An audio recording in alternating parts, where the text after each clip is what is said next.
Hola, bienvenidos al curso de Electrónica Industrial. Mi nombre es Marcelo Pérez y hoy veremos la lectura acerca de aplicaciones de la electrónica industrial. Vamos a recorrer varios tipos de aplicaciones en distintos ámbitos de la industria. Lo primero que vamos a ver va a ser los vehículos eléctricos. Los vehículos eléctricos permiten, o híbridos, permiten reducir el consumo de combustible y también la huella de carbono en los vehículos. En este sentido, estos vehículos se vuelven económicamente se van volviendo cada vez más rentables debido a, por un lado, que aumenta el precio del combustible fósil y por otro lado, a que el desarrollo tecnológico de las baterías y del sistema eléctrico dentro del vehículo empieza a hacerse más barato cada vez. Estos vehículos, perdón, permiten una eficiencia mucho más alta en el consumo de combustible. Eso es incluso si consideramos que se usa combustible para generar la energía eléctrica. ¿Ya? ¿Por qué? Porque la generación en una planta termoeléctrica tiene eficiencia del orden del 60%, y la transmisión eléctrica es bastante más alta también la eficiencia rondando cerca del 90%. En cambio, lo que daría un total de eficiencia del orden del 56%, ¿cierto? El 0,6 por 0,9. En cambio, un vehículo a combustión, perdón, tiene una eficiencia top de un 40%. Lo usual es que esté en el orden del 20-25%. Así que de todas maneras, aunque produzcamos la energía eléctrica necesaria para el vehículo, la produzcamos utilizando combustibles fósiles, la eficiencia es mucho mayor. Además tiene otros beneficios desde el punto de vista del usuario. Por ejemplo, es que como ya no requiere un motor de combustión interna, todo el área del motor de combustión interna se puede eliminar. Porque el motor eléctrico es 5 veces más pequeño que el motor de combustión. Además no necesita un sistema hidráulico ni un sistema, excepto para los frenos, pero no necesita un sistema hidráulico ni de aceite ni otros accesorios que necesita el motor de combustión interna. Además produce un mayor torque que el motor de combustión interna, ¿no? Porque el motor eléctrico puede generar este mayor torque. Eso significa que puede producir mayores aceleraciones. De hecho en la práctica, en los autos eléctricos que se venden actualmente, el máximo torque está limitado. El máximo torque del motor nunca trabaja el máximo torque porque sería un impacto muy fuerte para las personas que están acostumbradas a manejar un auto de combustión. Entonces, existe una limitación por software que no permite llegar a ese máximo torque. Ahora, dentro del automóvil, la electrónica de potencia tiene muchas utilizaciones. Una es para, por ejemplo, la principal, que es la tracción, o sea, el convertidor que va a manejar al motor que impulsa este automóvil. Pero también necesitan eh, convertidores para poder manejar la batería, para mantener la estabilidad y la temperatura en términos de cuando se carga y se descarga, y necesitan un convertidor para los servicios auxiliares, es decir, para sacar del bus de alta potencia, el bus de tracción, conectar un convertidor que genere un bus de bajo voltaje, de orden de 48 volts o 12 volts, para que alimente a todos los servicios auxiliares, el aire acondicionado, la radio, las luces, etc. Por otro lado, en la estación de carga, a la cual se tiene que conectar este automóvil, también tiene un convertidor, o varias etapas de conversión que se conectan finalmente a la red eléctrica. En el caso, también hay otro vehículo eléctrico que hace mucho tiempo que se ocupa, que son los trenes, ¿cierto? Estos requieren convertidores, ya que la catenaria, es decir, la línea que lleva la energía, usualmente es de corriente continua o alterna, pero de baja frecuencia, 16 Hz, es usualmente en Alemania, por ejemplo. Y de alto voltaje, 15 kilovolts, como ustedes pueden ver acá en la figura.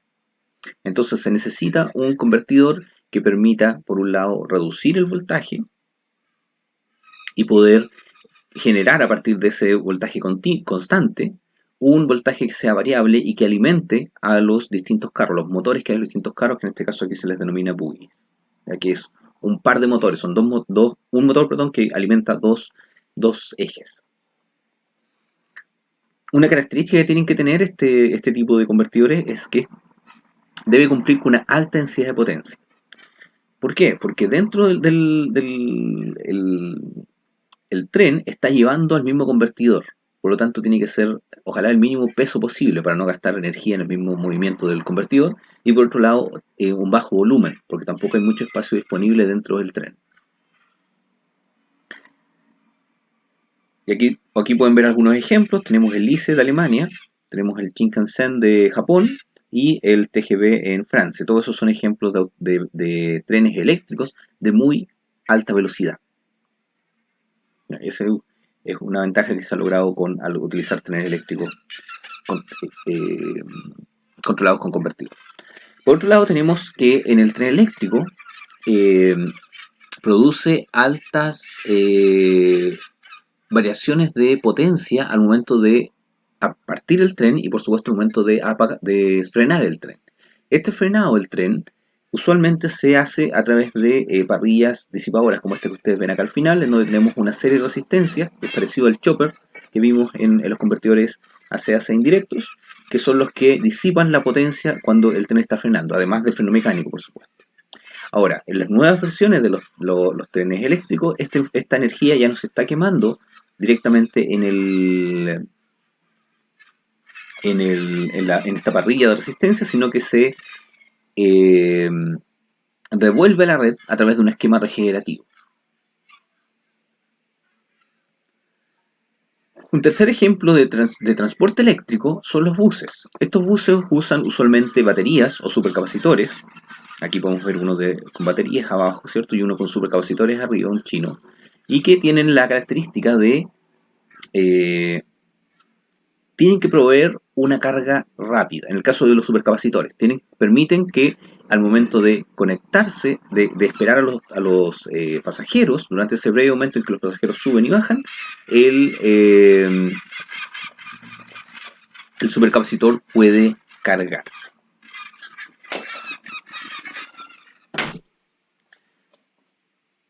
Luego, aquí podemos ver, por ejemplo, ahí ustedes pueden ver el bus, cómo se va a detener en una estación de carga, que es un paradero, y van a ver cómo las barras de carga bajan, o suben en este caso, no recuerdo,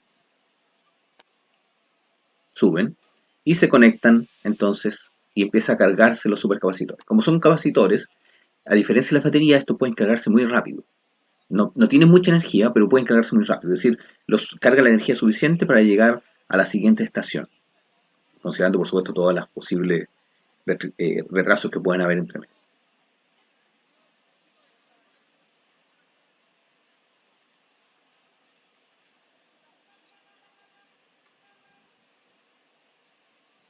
Este tipo de carga es eh, ideal en el caso de los buses, porque tienen que considerar que el bus se queda detenido durante un par de minutos o un par de segundos, y por lo tanto tiene que cargarse rápidamente. En el caso de las baterías no es posible hacer esto. Luego, acá abajo, ustedes pueden ver un bus de baterías,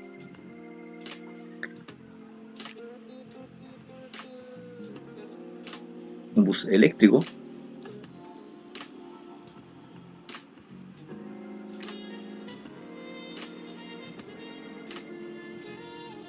que es el primer, mira, ahí viene la carga, en este caso es lateral, se inyecta el conector, ¿cierto? Y se carga en un par de segundos. Y bueno, una de las características que tiene que tener el vehículo, el bus con supercapacitores, es que tiene que tener una recarga cada cierta cantidad de tiempo.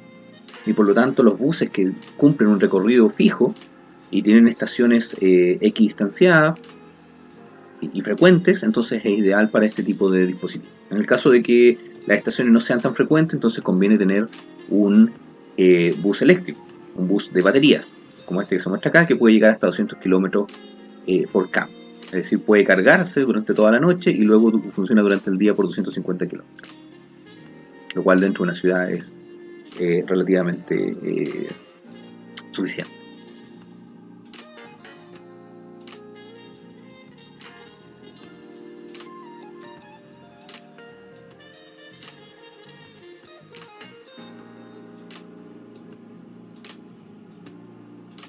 Bueno, dentro del vehículo eléctrico, ya sean automóviles o buses, una de las características importantes que tiene es que reduce el impacto ambiental desde el punto de vista de ruido. Tiene un ruido, además de tener no tener contaminación, tiene un muy bajo nivel asociado de ruido.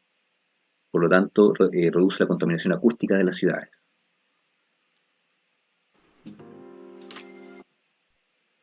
Bien.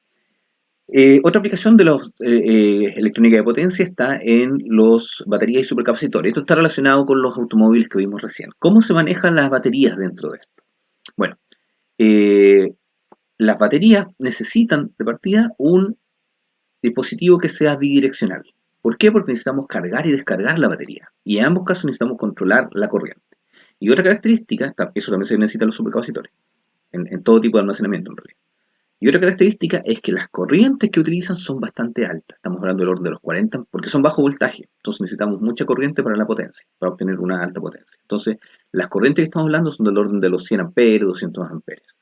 Lo cual limita la cantidad o el dispositivo electrónico que se está utilizando. Y eso quiere decir que se ocupan distintas configuraciones de convertidores en paralelo.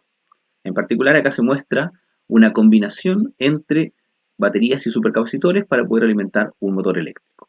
¿Por qué se hace esta combinación? Bueno, la batería tiene una muy alta energía, pero tiene baja potencia, es decir, no se le puede sacar potencia muy rápido, ni cargarla muy rápido en el caso del frenado. Lo más crítico es el frenado, porque en el frenado no se puede cargar la batería muy rápido. Sí se puede descargar rápidamente. Tampoco a la dinámica que necesita un motor, por ejemplo, pero más rápidamente que la carga. Eh, por otro lado, el supercapacitor, como este que ustedes ven acá, que aquí también tienen algunos ejemplos, que permiten, no tienen mucha energía, es decir, si lo conectamos al motor, probablemente en un par de minutos se va a descargar el supercapacitor, pero tienen una alta capacidad de potencia. Eso quiere decir que pueden responder rápidamente ante cambios en el torque del motor, en la cantidad de energía que va a hacer el motor. Y eso es muy útil para el caso de la aceleración y particularmente para el frenado, como ya lo mencioné, porque el exceso de energía, en lugar de ir hacia las baterías y al sobrecargarlas en el momento de la carga, lo cual reduce su vida útil, esa energía se va al supercapacitor. Y por lo tanto podemos eh, ampliar, extender el rango de vida de la batería y además en el caso de la aceleración, podemos sumar la energía que viene de la batería más la energía de los supercapacitores y lograr una aceleración mucho más rápida. En la electrónica doméstica, bueno, acá el uso de electrónica de potencia es transversal. O sea, se ocupa en casi todos los elementos que ustedes tienen en su casa. ¿Ya? Muchos de los dispositivos que ustedes tienen requieren algún tipo de fuente de poder, ya sea no sé, aquí lo que se muestra la cámara, los celulares, el televisor, el computador. Y muchas veces esos dispositivos requieren más de un voltaje, porque distintas partes del circuito trabajan a distintas tensiones. Eso es claro, es directo, ¿cierto? En las fuentes de PC, si ustedes las han visto, que tienen salidas de varios voltajes, 12, 5, menos 5, 3.3. Pero también eso sucede en otros dispositivos donde no es tan claro, no es tan directo como el caso de los celulares. En los celulares, por ejemplo, tienen la batería puede ser de 3 volts, de 5 volts, y la electrónica, el chip, el procesador del celular usualmente funciona al orden de 1.1 volts, la cámara funciona al orden de los 5 volts, los parlantes funcionan al orden de 3,3, entonces pueden haber distintos tipos de voltaje que se necesitan. Y por lo tanto se necesita por un lado, convertidores que permitan regular la tensión cuando la batería empieza a bajar su voltaje, porque a medida que se descarga la batería empieza a bajar el voltaje. Y además necesitamos que no solamente regule la tensión, sino que regule distintos niveles de tensión. Y por eso se necesitan distintos tipos de convertidores. Y por último, en algunos nuevos dispositivos domiciliarios se requiere que, además de la regulación de tensión, haya un inversor que permita controlar la velocidad de giro de la máquina. Eso en particular en las lavadoras, las jugueras, que actualmente tienen inversores incorporados. De esa forma pueden controlar mucho mejor la velocidad a la cual operan. ¿Ya? Y no es una... En el caso de las lavadoras pueden optimizar su ciclo de operación. En el caso de las jugueras es mucho más eh, confiable el tipo eh, de velocidad que se quiere elegir y también es mucho más simple para el usuario utilizarla, porque ya necesita uno hacer un cambio mecánico de cómo se está conectado el motor, que es lo que pasaba en las jugueras antiguas, sino que todo se hace en forma electrónica. En el caso de las energías renovables, es un caso icónico del uso de la electrónica industrial. ¿Por qué? Porque las energías renovables en esencia son variables. Es decir, no genera energía en forma constante. Depende, en el caso de la eólica depende del viento, en el caso de la solar depende de la cantidad de sol que llega al panel. Por lo tanto, si es variable, ustedes aquí pueden ver el interior de una torre de un generador eólico, pueden ver que el eje está conectado directamente a la hélice y ese eje está conectado al generador eléctrico con una caja, en este caso una caja de cambios. Eso permite, o sea, eso genera que a medida que esto cambia, la velocidad del viento cambia, la velocidad a la cual gira el generador cambia. Y por lo tanto, el voltaje que estoy generando, aquí ustedes pueden ver el esquema, el voltaje que genero en la salida del generador eléctrico va cambiando también su frecuencia y o su amplitud. Por lo tanto, se necesita electrónica potencia para poder rectificar este voltaje, llevarlo a un voltaje continuo y luego, con un inversor, generar las señales necesarias para poder inyectarlo a la red eléctrica, es decir, una señal de 50 Hz o 60 Hz, dependiendo del país, y sincronizado con respecto a la red. Y por supuesto con el voltaje necesario para poder inyectar la potencia. Entonces necesitamos, ustedes pueden ver acá, dos etapas de conversión o un convertidor AC-AC. En el caso de la energía solar, además de necesitar dos convertidores, uno que controle el panel y uno que controle el inversor, la conexión a la red, en el caso del panel, este convertidor es un DC, perdón, en el caso en el caso del panel es un convertidor DC-DC. ¿Por qué? Porque la generación acá es continua. Y por lo tanto, tenemos que primero elevar el voltaje para poder hacerlo eficiente en términos de potencia y luego convertirlos eh, a una señal alterna. Y ahí necesitamos entonces los dos convertidores. Aquí ustedes pueden ver ejemplos de los dos convertidores, acá está el transformador, acá tenemos el convertidor de potencia, que cada uno de estos elementos está conectado aquí como un bloquecito, ¿cierto? Y los paneles todos estos paneles conectados a este container. Aquí ustedes pueden ver una granja eólica donde después de una cierta cantidad de filas de paneles, ¿cierto? Hay conectado un pequeño cuadrito blanco y ese cuadrito blanco es el container que ustedes ven acá. Internamente tiene todos los convertidores necesarios e incluso el transformador para conectarlo a la red. La red en este caso es subterránea, ustedes no la ven. Otras aplicaciones está en el ámbito de la medicina. ¿Ya? Bueno, en la medicina hay muchas fuentes reguladas, al igual que en los aparatos domiciliarios, pero en particular tenemos el de la resonancia nuclear magnética, en donde se ocupan elementos semiconductores. Un imán superconductor, no, superconductor, que genera un campo magnético muy alto, entre 0,5 y 5 teslas. Aquí tiene un ejemplo de cuánto es el campo de la Tierra, es 0,5 Gauss, y estos son, un Tesla son 1000 Gauss, 10.000 Gauss, por lo tanto esto genera hasta 50.000 Gauss, 50.000 veces el campo magnético de la Tierra.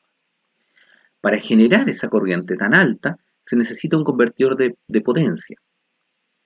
Pero no solamente eso, no es que solamente se necesite controlar la corriente para poder hacer esta medición, sino que, como ustedes pueden ver en la figura de acá abajo, el mapeo que se hace del cuerpo humano es tridimensional. Por lo tanto, necesitamos generar campos magnéticos en tres ejes distintos.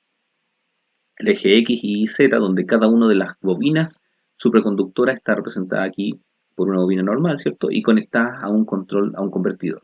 Todos esos convertidores son convertidores inversores, continuos, perdón, que generan un gran campo, una gran corriente continua, por lo tanto tienen que ser de muy alta capacidad de corriente para poder generar este campo magnético.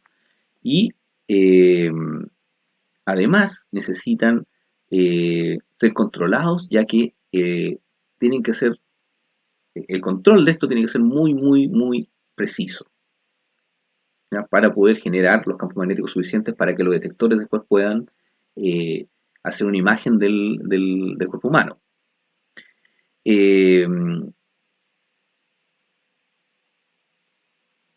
Bien, estas bobinas entonces se conectan a un enlace DC y ese enlace DC se conecta a través de un rectificador a la fuente de alimentación alterna. Una característica que tiene este convertidor de CDC, bueno, tiene dos características en particular. Una es que tiene que eh, poder trabajar corrientes muy, muy, muy altas y por lo tanto el voltaje que generan es muy bajo. Es pequeñito y muy controlado, o sea, tiene un filtro ahí que permite hacer que el voltaje sea completamente plano, la corriente de salida completamente plana. Y por lo tanto, la otra característica es que como es tan bajo el voltaje, necesita un radio de conversión muy alto. Por lo tanto, usualmente se ocupan dos etapas de conversión a un voltaje de intermedio y luego a un voltaje de ese bajo para mantener la eficiencia suficientemente alta. Hay otra característica o restricción que tienen estos convertidores y es que las bobinas, como están en un imán superconductor, están a temperatura criogénica y por lo tanto esa temperatura no debe ser modificada por la disipación de potencia de los convertidores. Por lo tanto, tiene físicamente, no el punto eléctrico, sino el punto físico, como mecánico, como se monta este convertidor, tiene que ser suficientemente inteligente para evitar que el calor de los disipadores perturbe la criogenización. Y por último, vamos a ver un ejemplo que nos atañe un poco más acá en Chile, que son la minería. La minería vamos a ver tres elementos. Primero, las palas eléctricas. Las palas eléctricas son totalmente robotizadas. Esto que ustedes ven acá, tenemos un camión, ¿cierto? Tenemos una pala eléctrica y aquí dentro de esta cabina, ustedes pueden ver a la persona que maneja la, la pala. ¿Ya? Ahora, fíjense que la pala se ve grande en comparación con el camión. Después vamos a ver el tamaño que es el camión para que se den una idea del tamaño que en realidad es la pala. Si una persona se parara aquí, verían que no llega ni a la mitad de la oruga. Ahora, estas palas son completamente eléctricas, no son a combustión. De hecho, aquí ustedes pueden ver el cable. Este cable que viene acá es un cable de conexión eléctrica. Ese cable de conexión eléctrica entonces genera, dentro de la pala hay una serie de convertidores. Primero, este cable es de media tensión, por lo tanto necesitamos convertidores que lleguen de media tensión y lo puedan reducir el voltaje a una tensión manejable por los motores. Luego tenemos que cada uno de los sets de motores tiene que estar manejado por un convertidor. Aquí ustedes pueden ver que cada motor tiene un convertidor asociado y cada cierta par de motores que hacen una acción en particular están conectadas a un rectificador. ¿Ya? Por ejemplo, acá tenemos para el mecanismo de giro tenemos dos motores que nos permiten hacer girar esto hacia ambos lados. Tenemos luego el motor de avance, que es el motor de las orugas, ¿cierto? Que en realidad es una combinación de motores, pero casi es como uno solo. Y luego tenemos los mecanismos de elevación y de traslación. Esto está hecho, se ocupan dos convertidores en paralelo por la cantidad de potencia que necesitan. Y esto está hecho a propósito para que no se haga al mismo tiempo. Es decir, estas grúas no están diseñadas para trasladarse, o sea, para rotar, no, para trasladarse, perdón, y para elevar al mismo tiempo. O sea, tienen que hacer una opción y después hacer lo siguiente. Eso es por la cantidad de potencia que consume, ¿cierto? Si hicieran las dos cosas al mismo tiempo, la estabilidad de la pala podría verse comprometida. Entonces la pala se para y lo único que puede hacer es girar, pero no puede trasladarse, elevarse y trasladarse al mismo tiempo. Entonces pueden elegir una de estas dos. Ahora, en algunos de estos dispositivos, por ejemplo, el mecanismo de giro y el mecanismo de elevación, tienen altos grados eh, de regeneración. De hecho, ustedes acá pueden ver un ejercicio de un movimiento de la pala cuando está operando, y aquí está la potencia que consume a través de este cable eléctrico. Entonces pueden ver que en este momento, en el número 1, está elevando material, por lo tanto consume energía y la energía que necesita son 2.51 megas, 2.5 megawatts, que necesita para poder elevar la cantidad de tierra. Luego viene en el 2 es cuando la pala se mueve, gira, para poder posicionar esa pala encima del camión. Ahora, ese giro luego tiene que frenarlo.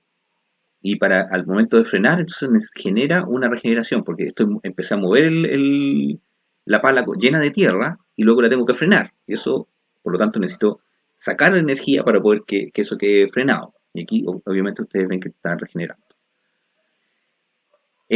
Luego tenemos la movilización el 4 y el 5, es donde empieza a operar la pala, y en el momento 6 y 7 es cuando se libera el material.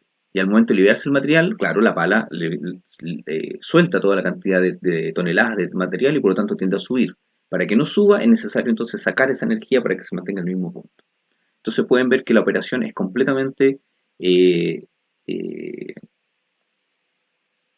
o sea, tiene partes positivas, ¿cierto?, de potencia y partes negativas en donde está regenerando. ¿Ya? Eso quiere decir que se necesita, para no tener que disipar toda esta potencia, se necesita algún tipo de elemento. Estos convertidores tienen que ser de alguna forma regenerativos para poder, o tener algún tipo de almacenamiento para poder utilizar esa energía y hacer este proceso más eficiente. ¿Ya? Lo que usualmente hacen es que tienen algún tipo de batería interna que permite los grandes peaks poder suavizarlo y así dejar que el consumo a través de este cable sea un poco más plano. Aquí pueden ver en esa línea roja es el consumo medio. Pueden ver que está muy lejos de los peaks tanto positivos y negativos. Entonces lo que hace la batería internamente es poder aplanar ese consumo y así a la red le entrega una señal un poco más plana. Luego tenemos los camiones. ¿Se acuerdan que el camión se veía pequeño comparado con la pala? Bueno, acá tiene el tamaño real del camión.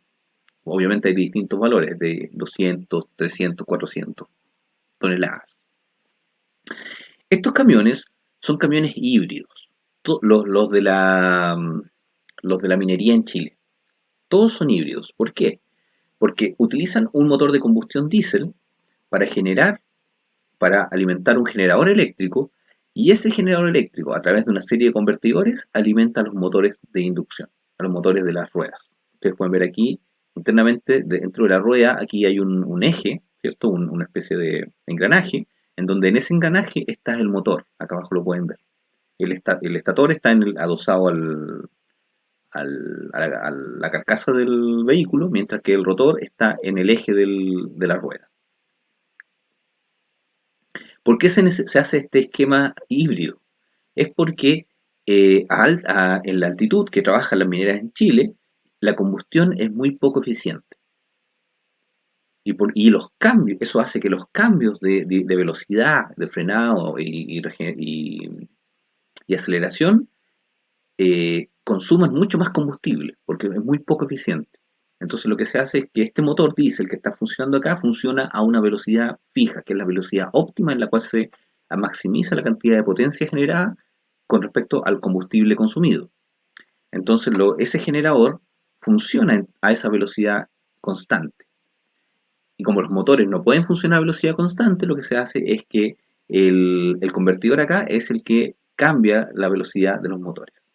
¿Ya? Además, hay un elemento que aquí no se menciona, pero los nuevos camiones tienen un elemento de almacenamiento de energía acá, que es el que les permite, en la actualidad o sea, algunos de ellos tienen una parrilla de disipación, donde esta energía se disipa en forma de calor, igual que los trenes, ¿cierto? Una resistencia, pero en los modernos tienen una batería que les permite recuperar algo de esa energía al momento del frenado o al momento en el que van bajando por una cuesta, y después la utilizan al momento de la subida o en el momento de la aceleración, en todos los impactos de carga y descarga y regeneración.